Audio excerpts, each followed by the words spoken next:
Bon film, papy. À toi aussi. Merci. Et le ciel à l'alien qui va sortir de son ventre. Non, ça recommence. Aïe, aïe, aïe, il y a le boss. Il veut pas mourir, lui. Non. Non.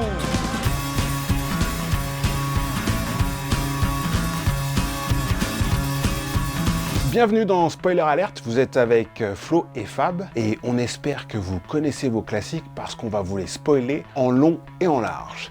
Et aujourd'hui nous sommes avec Louis et Lenny. Comment allez-vous ? Très bien. Ça va très bien, et toi? Ça va très bien aussi. Alors, est-ce que vous pourriez me dire ce que vous avez pensé la dernière fois quand on s'est vu pour regarder Alien ? Moi, j'ai trouvé que c'était une bonne expérience. J'ai bien aimé le film. Il était sympa, je trouve. L'expérience était bonne, donc j'espère que ça va se réitérer, quoi, finalement. Bah, je vais dire la même chose.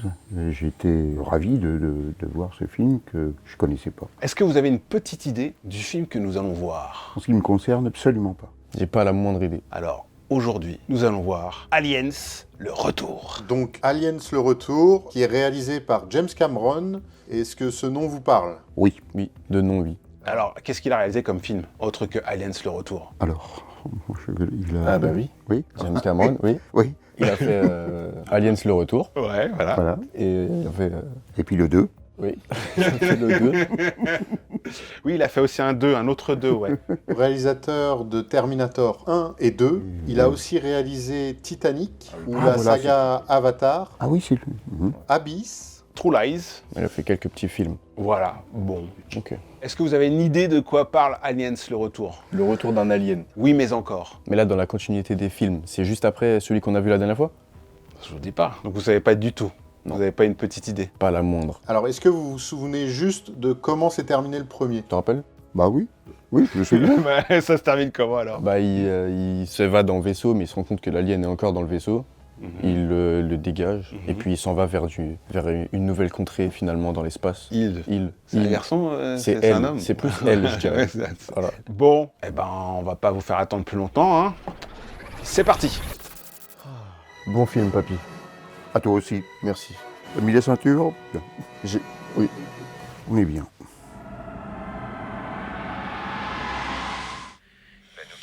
Ah, mais c'est le chat qui se baladait dans le vaisseau. Ah oui. Apparemment, elle était bien conservée quand même, non? C'est vrai, vous êtes resté dans l'espace pendant 57 ans. Ah, aucune rigue. Et le ciel à l'alien qui va sortir de son ventre. Non. Ça recommence? Oh là. Ah bah Oh, ça y est. Ah ouais. Ah, ça va. Allez, vas-y, Bishop. Ah non, non, pas sur moi, mais... Si, toi. Mais non, merde, je rigole plus, arrête, Bishop. Aie confiance.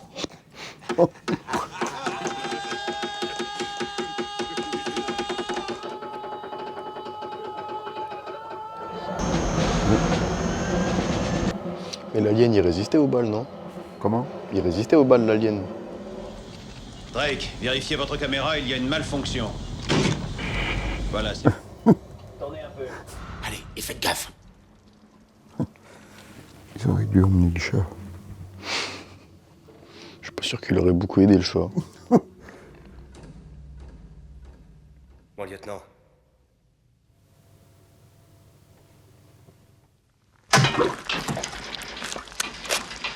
Oh. Apone, où sont vos hommes? Y a personne dans le bloc D? Ça va être un chat encore.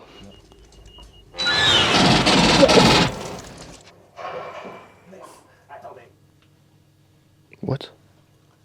Oh. Newt, va t'asseoir à côté. Oh. Propulsion.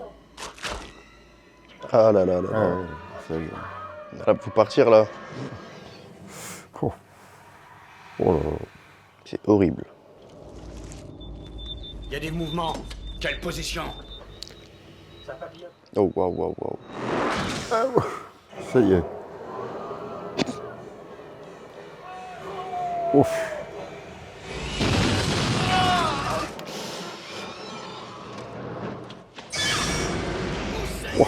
Il s'est fait croquer? Oh, oh, oh, vache. Ah, il y en a un qui est foutu, là. Elle en a sauvé combien? 3, je crois, un truc comme ça. 3. Mais il y en a un qui s'est fait croquer avant de fermer la porte. Ah ouais, ouais. Buckmeyer, viens. Oh, waouh. Ah, oh là là là là là là. Siège éjectable. Ah ouais, dans le vaisseau directement. Oh là là là. Oh. Et là, pas de retour possible. Ils sont tout bonnement bloqués sur la planète. Aïe, aïe, aïe. Ils sont cuits là, faut pouvoir partir. Ah, ils sont cuits là, tout bonnement. Quand on est manquant, quel est le délai avant qu'ils envoient une mission de sauvetage? 57 ans. Si vous jouez le jeu, vous et moi, on pourra rentrer en héros et on sera riches pour la vie.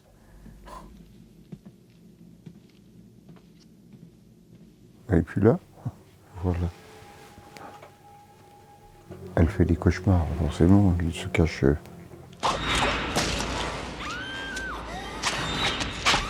Oh putain. Putain. Putain. Ça va, c'est la version minuscule. Putain. Putain, mais celui-là, là, c'est tout. Il l'a vu, il a éteint. Il l'a vu, ouais, bien sûr, ouais. Non, mais c'est millions de dollars, lui. Celui-là, ouais. Ah, je suis pas persuadé. Non, là. Oh. Ah. Oh là là. Oh. Oh. Faut pas qu'elle tombe dans ce. Oh. Oh là là là. Il y en a un autre. Oh. Oh là là. Oh. Bien joué. Oh. Son idée, c'était de ramener une créature malgré l'astro-quarantaine. Ah, c'est lui qui l'a ramené? Eh non, il voulait la ramener, quoi. Son but, c'est de ramener ça sur. Et puis les congeler pour le voyage de retour. Voilà. Aïe, aïe, aïe.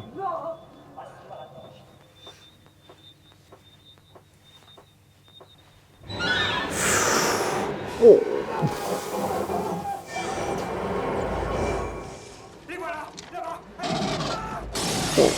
Oh.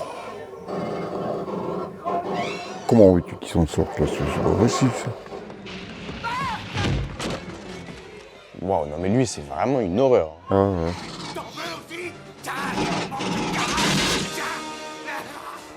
Attends, mais il y en a combien?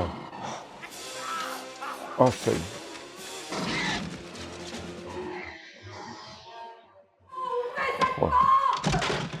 Mais lui, il faut le buter. Hein. Ah ouais. Ah bah c'est Oui, bon. là, c'est rebuté, là. Ouais, C'est c'est bon. bon, ouais, ouais. Ça y est, là. Elle sera là dans 16 minutes. 16 minutes. C'est la navette de secours? Hein? Oui, oui, c'est celle qui est allée, tu vois. Qui l'a remis en. Oh là là! Elle est costaud, là, celle-là.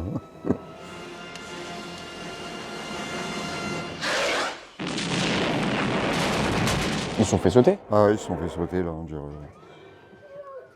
Tant que c'est pour la bonne cause. Ouais, ouais. Où es-tu? Est-ce que tu... Est-ce qu'il. Aïe, aïe, aïe, aïe. Aïe, aïe, aïe, aïe. Vite, vite, vite, vite, vite. Reste où tu es, hein? Oh, non! Non! Oh là là là là.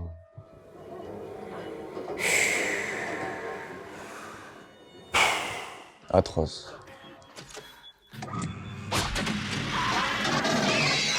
Oh là là là. Ouais, bah tu vois. Ils ont plus que 3, quoi. Hein? Mais je pense que ça va retourner aller chercher l'enfant. Tu crois? Elle lui a promis qu'elle allait jamais l'abandonner. Donc, Eh ouais, mais l'autre, elle l'a avalé. moi je pense pas.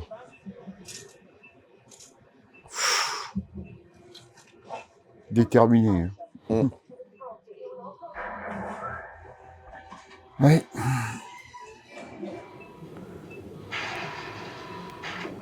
Ah ouais, elle arrive à la... Elle arrive à la retrouver avec ça. Ah ouais, parce qu'elle a la montre, c'est comme ça qu'elle peut la suivre, tu comprends? Ouais, c'est ça. Ah ouais, la montre, ah merde. Tu vois? Aïe, aïe, aïe. Ouais, elle l'a perdue, là, ouais. C'est cuit. Bruh. Oh, ah oui, tu vois, elle est là.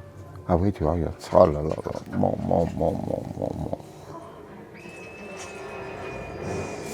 Waouh. Ah, donc c'est bon, elle n'a pas encore été chopée. Ah, il a pas eu de temps. Aïe, aïe, aïe, il y a le boss. Il n'y a plus le boss. Cramponne-toi à moi. Accroche-toi. Ah, les minutes sont comptées, là aussi. Bon.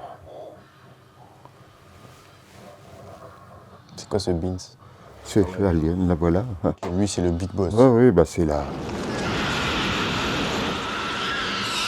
Ah, mais les c'est œufs. Ouais, c'est les œufs. Et les œufs, oui. Là, c'est. Ça va être un peu complexe de s'en sortir, là, je te mens pas. Tant qu'elle touche pas ses œufs, peut-être que. Bah, ça me paraît bizarre un peu. Alors, faut passer entre sans les toucher. Ah, là, t'es mort, là. Là, t'es mort. En vrai, il est un peu mignon, l'alien. Bon.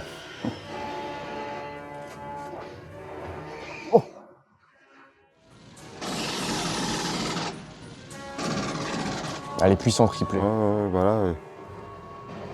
Carrément. Ah, il y a que ça, ouais. Elle a réussi la mission à elle seule. Ouais. Facile. Non, parce que c'est grâce à la gamine qu'on peut retrouver le nid, quoi. Ah, c'est vrai. Ouais. Mais bon, là, il y a le big boss qui s'est décroché, là. Ouais. Ça va être chaud. Oh, bah ouais. Comment tu qu'ils s'en sortent, là?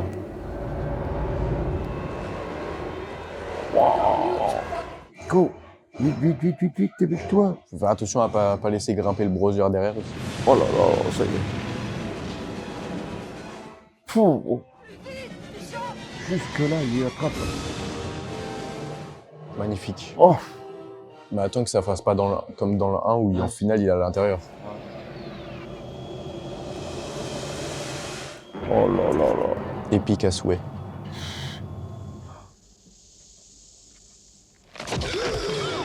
Ah oui. Oh, C'est quoi? mon... Oh là. Oh, ouais, Bah voilà, directement. Hein. Il a suivi. oh là là là là. Tout bonnement horrible. Alors là, il a fait chaud.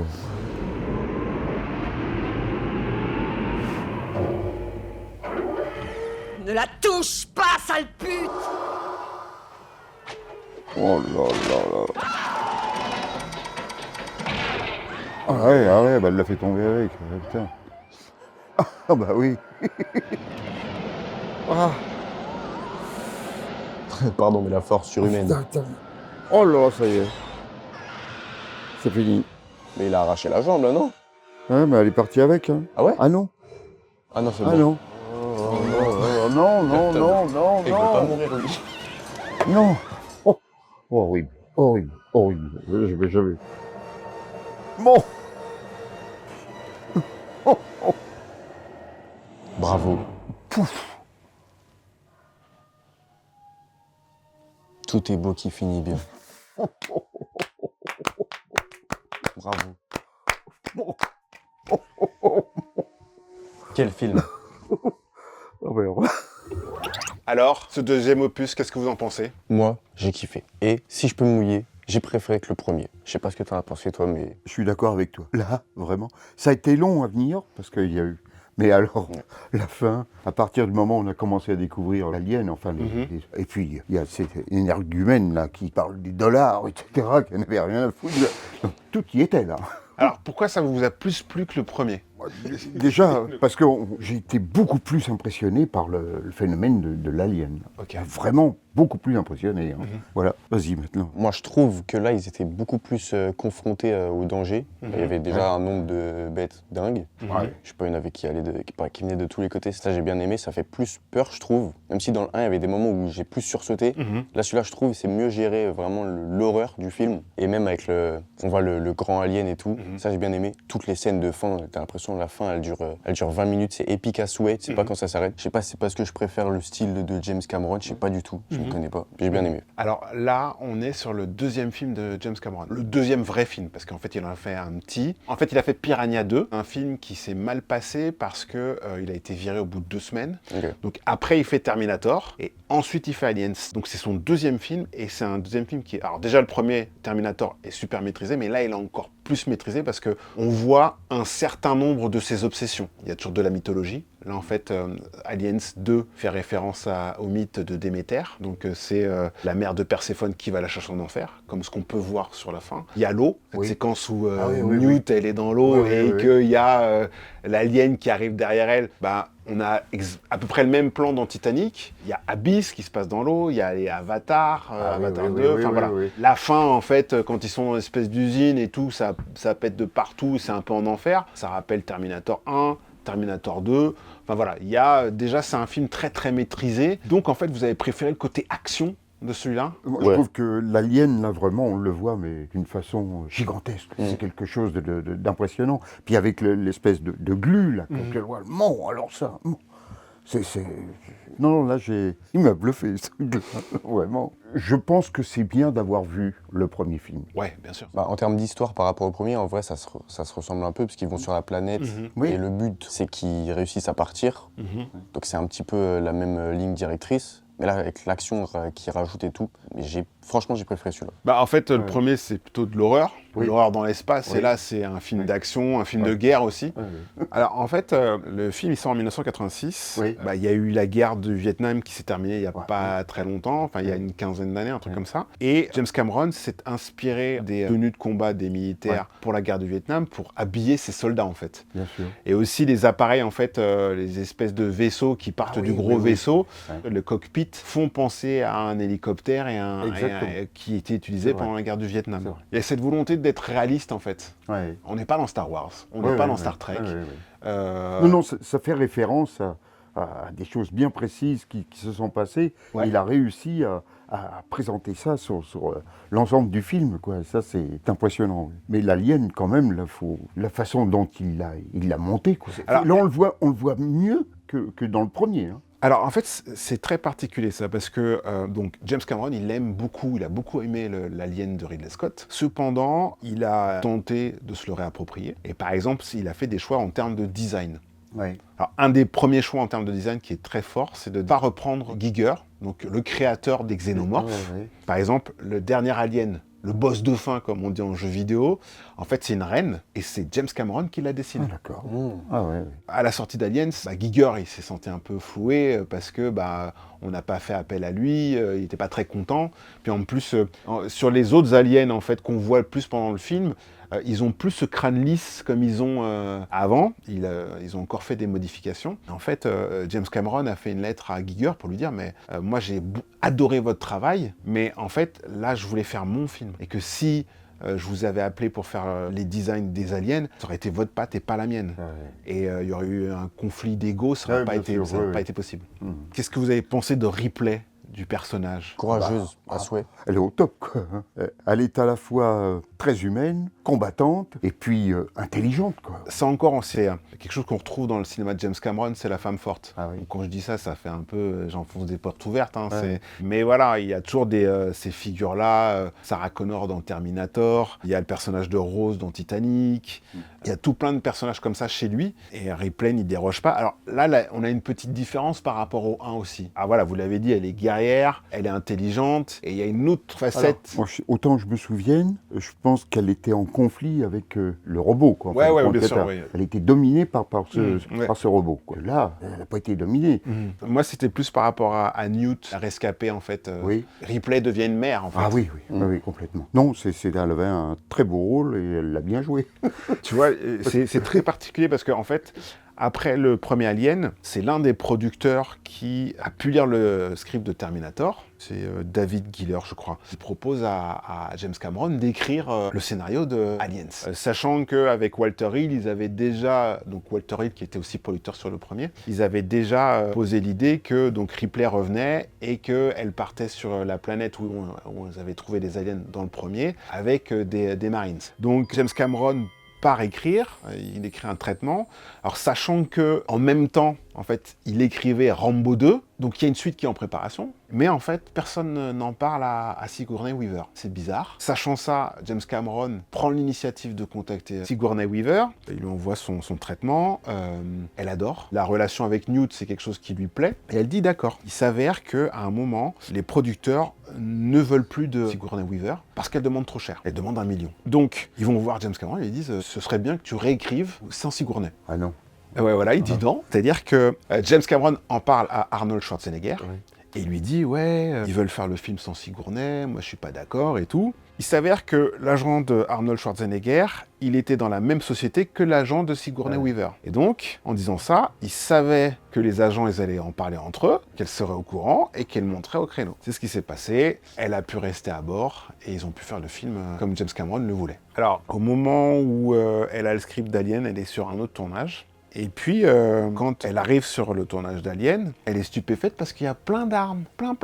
Et il faut savoir que Sigourney Weaver, elle est anti-armes. Anti-armes. Et puis, elle va voir James Cameron et elle dit « Mais je savais pas qu'il y avait autant d'armes !» Et il la regarde. « T'as pas lu le script ?»« Bah si, je l'ai lu, mais en diagonale, j'ai pas lu les didascalies. » Ah ben, c'est marqué dedans, hein. Et donc, ça a été un peu compliqué au départ, mais bon... Il fallait une réponse en face, ça pouvait pas se faire avec Ouais. des grandes boxes. Non, pas du tout. Oui, mais au-delà de ça, Ripley, elle a jamais un rapport jouissif aux armes. Ah non. Contrairement aux marines qui, eux, arrivent en terrain conquis, avec une assurance presque arrogante, dans une posture de domination. Et c'est là que Cameron joue volontairement sur ce contraste. Alors, toute cette partie-là, j'ai trouvé qu'il y avait un côté très Rambo. Oui. Alors, c'est pas, pour le coup, je le dis pas de manière négative, parce que si on sait que James Cameron a écrit Rambo 2, que en fait Sylvester Stallone n'a pas utilisé ou très peu utilisé ce qu'avait écrit Cameron pour Rambo 2. En fait, dans la version de Cameron, il y avait tout le côté sur le trauma des GI. Ça, en fait, il l'a réutilisé dans Alien, mais chez Ripley. Et donc, voilà, elle a un vrai côté guerrière, mais voilà, c'est une vision différente parce que c'est une vision de sauvetage et de sauvetage d'un enfant. Oui, il y a plus celle qui a le truc rouge là, celle-là. Elle, c'est un petit Rambo, quoi. Mais d'ailleurs, Ripley, à chaque film, du coup, elle sauve quelqu'un du vaisseau. Le premier, elle repart avec le chat, le deuxième avec l'enfant. Voilà, Le exactement. chat, Voilà. Ah oui, c'est vrai que le chat aussi, oui. J'ai dit, c'est dommage, ils l'ont pas emmené. Bah, s'il faut aller chercher et l'enfant et le chat, ça va pas le faire. Ça n'a pas été possible. Dites-moi si je me trompe, mais moi j'ai trouvé que pendant la première heure du film, vous étiez moins sous tension par rapport au 1. C'est possible. Tu parles de la tension, oui. La tension, elle est venue crescendo, quoi, mais dans le dernier tiers du film, quoi, c'est ça. Bah, je pense que toute la première heure, c'était vraiment la mise en place du scénario, etc. Là où, dans le premier, on ne savait vraiment pas à quoi s'attendre, là, on savait déjà sur quelle planète ils étaient, etc. Donc, le temps que tout le scénario se mette en place, plus le film a avancé, plus il y a de l'action, quoi. Donc au début, je peux comprendre qu'on ait eu moins de réactions. J'ai ressenti en tout cas un peu moins de tension que dans le premier, vu que dans le premier, on ne savait pas du tout ce qui allait se passer. Je ne sais pas s'il y a une chose qui t'a interpellé, c'est quand on dit, bah oui, tu as été 57 ans dans l'espace, quoi, en fait, compte. Hein. Et là, ça démarre quand même sur une réflexion de dire, 57 ans, elle est restée là. Mais ils n'étaient pas allés la chercher, quoi. Ouais, mais c'est vrai que ça pose question. Oui, ça pose question, oui. Alors sur ce côté, elle dérive pendant 57 ans. Alors on vous a fait voir la version cinéma. Donc il y a une version plus longue de 17 minutes. Où on apprend un peu plus de choses. On apprend un truc qui, moi, je trouve, c'est dommage qu'on ne l'ait pas au montage, dans le montage que vous avez vu, c'est que la fille de Ripley est morte. Et ça lui cause un choc. Logique. Et donc, en fait, toute la relation avec Newt, elle prend un sens beaucoup plus fort que en sachant ça, en fait. Bon, alors, en fait, voilà, James Cameron, pour le situer par rapport à Ridley Scott, c'est un fils d'ingénieur. C'est un autodidacte. Il a appris en faisant différents corps de métier sur des films de série B, de série Z pour le producteur Roger Corman. Enfin, c'est un cinéaste qui a une vue sur à peu près tous les postes, en fait. C'est quelqu'un qui, sur Aliens, quand on regarde les images de making-of, il est toujours derrière la caméra, à regarder, à cadrer. Il n'est pas derrière son moniteur. C'est quelqu'un qui met vraiment les mains dans le cambouis. Donc, c'est quelqu'un qui peut dessiner, c'est quelqu'un qui peut faire certains effets spéciaux mécaniques, c'est quelqu'un qui fabrique et qui même repousse les technologies en termes d'effets spéciaux pour être au service de sa narration. Pour Titanic, il a fait beaucoup de plongées en sous-marin, il a battu un record de plongée en sous-marin. Enfin, c'est quelqu'un, c'est un vrai geek, quoi. Sur Terminator 2, il a repoussé les effets spéciaux avec le T-1000. Sur Avatar, il a inventé de nouvelles technologies. Enfin, c'est vraiment, c'est le cinéaste ingénieur. Là où Ridley Scott, c'est quelqu'un qui vient des beaux-arts, donc ça se ressent dans sa mise en scène, et ça se ressent dans la symbolique qu'il va mettre dans certains plans. C'est très chargé en sous-texte et en métaphore. Donc, entre les deux, c'est vraiment une approche très différente. Alors, Ridley Scott, il dit que quand on est réalisateur, on est un général en campagne qui doit mener ses troupes. Et James Cameron a vécu la guerre sur son plateau, mais de manière un peu particulière. En fait, il avait toute son équipe contre lui. C'est-à-dire qu'en fait, il est parti tourner en Angleterre et il a fait face à une équipe qui ne voulait pas de lui. Son équipe était fan du travail de Ridley Scott. Ils se sont dit, c'est quoi cet Américain qui va nous faire une suite à Alien? Bon, il n'est pas américain, il est canadien. Alors, les délais, enfin moi c'est mon point de vue, mais les délais de tournage, de création d'Aliens, ils étaient super tendus. Ah oui. Et en fait, en gros, il fallait charbonner. Et James Cameron a eu affaire à une équipe pas du tout dans cette logique-là. Il y avait une pause le matin, après il y avait le déjeuner normal, et puis il y avait la pause du soir, le thé, et en gros c'était des journées de 10 heures alors qu'il fallait en faire 14. Et c'était très très tendu, à tel point que au bout de 2 semaines, il vire son chef opérateur, donc celui qui fait la lumière. Ah oui. Ce chef opérateur-là, il travaillait selon certaines logiques qui n'étaient absolument pas celles de James Cameron. Une séquence où les Marines, ils arrivent Oui. et qui sont éclairés à la torche. C'était la volonté de James Cameron, qui est juste un éclairage des torches. Et là, le chef-op, lui, il éclaire, mais il éclaire à sa manière. On n'avait absolument pas cet effet-là. Quand on lui dit, mais pourquoi t'as éclairé comme ça? Oui, parce que j'avais envie de le faire. Puis de toute façon, il sait pas, il connaît pas. C'est moi, j'ai envie de le faire comme ça, c'est pas lui qui va me dire ce que je dois faire. Et là, il y a la productrice, qui était aussi la femme de James Cameron, Gail Ann Hurd, qui dit, mais c'est pas ton film. C'est son film à lui, donc... Voilà, donc ils l'ont viré au bout de 2 semaines, et ça a été très compliqué. Alors à un moment, James Cameron, pour essayer d'apaiser les tensions et tout, et aussi pour prouver qu'il sait faire, il décide de leur montrer Terminator, le film qu'il a fait juste avant, qui a été un succès. Il décide de faire une projection, personne ne vient. Donc voilà, c'est... c'était tendu. Extrêmement tendu. Non, et voilà, Oui, parce que le temps, c'est de l'argent. Oui, voilà. Mais Forcément. en fait, même avec son compositeur, James Horner, ça a été compliqué. Parce que James Horner, il arrive en Angleterre pour écrire, et en fait, quand il arrive, il tourne toujours. Donc les délais sont super courts. Il explique que si les délais sont super courts, il va pouvoir être fidèle à la vision de Cameron, qu'à 80% et pas à 100%. Et donc il arrive, bon an, mal an, à écrire. Pour ça, en fait, il réutilise ses travaux sur certains films, Star Trek 3 et d'autres films. Vraiment à l'arrache, à quelques jours de la sortie, il arrive à faire le score de fin, le climax. À la dernière minute, James Cameron change le montage. Et là, il fait, mais c'est pas possible, en fait, là, vous pouvez pas me faire ça. Et la productrice, encore une fois, qui fait, mais si tu peux pas faire le truc, on va te changer, quoi. Malgré tout, il fait quand même le score. Ça a été repris dans des bandes annonces. Ouais. Et en fait, James Cameron était très content de ce qu'il a pu faire, même dans un délai super court. Et bien des années plus tard, James Cameron va faire Titanic et James Horner en entend parler et il a très très envie de le faire et donc il recontacte James Cameron. Au départ, il reparle de ce qui s'est passé sur Aliens, ils enterrent la hache de guerre et James Cameron lui dit ok, fais la musique de Titanic. Et ensuite d'Avatar. De l'Avatar, voilà. Est-ce que vous avez quelque chose à ajouter de votre côté? Franchement, moi je me répète, mais là j'ai passé un délicieux moment. J'ai bien aimé. C'est un très bon film, je trouve. Et pourtant, en général, les suites, c'est souvent décrié. La plupart des gens vont dire que c'est moins bien. Ouais, non, mais moi, je trouve que c'est un enchaînement logique, quoi. Ouais, complètement. Et moi, je trouve que... Non, le premier, ça a été, disons, une découverte. Et le second, là, ça a été l'horreur, mais avec un grand H hein, à la fin. Et puis, ouais, c'est super bien réalisé, là. Les effets, etc. Mais énorme, quoi. Je sais qu'il y a des moments où j'ai dit, bon, c'est pas possible, quoi. Est-ce qu'on peut dire que les 2 films se complètent, finalement? Ah oui, complètement. Pour moi, hein, qui n'est pas un amateur de films d'horreur, que je connais pas.